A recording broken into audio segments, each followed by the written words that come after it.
Today I don't feel like doing anything.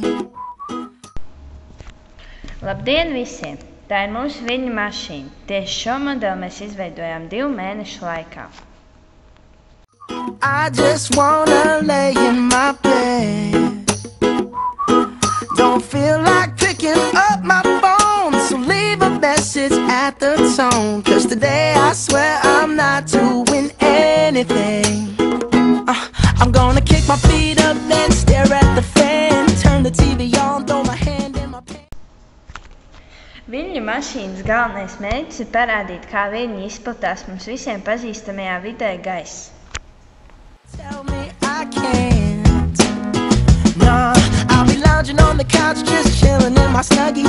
Click to MTV so they can teach me how to Dougie. 'Cause in my castle I'm the freaking man. Ikdienā mēs neredzam, kā izplatās viļņi, bet ar mūsu viļņu mašīnas palīdzību mēs to redzam. Kā tad izplatās viļņi?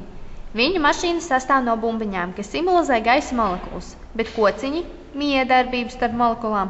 Ja pieņemam, ka tas tā ir mūsu viļņu mašīnā, tad iesāstot to mēs izveidojam tādu kā simulātoru.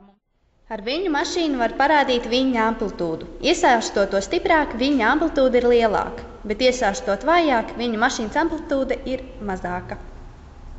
Oh yes, I said it, I said it, I said it 'cause I can. Today I don't feel like doing anything. I just want. Ko mēs vēl varam parādīt ar viļņu mašīnu? Mēs varam parādīt vidusskolas vielu, tas ir stāvviļņš, bet kā to izdarīt?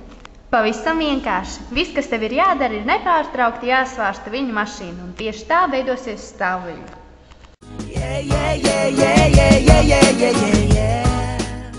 Mūsu viļņu mašīna ir veidota no dažādiem materiāliem. Bambusa kociņiem, ģipša bumbiņām un stipras fiksācijas līmlētas.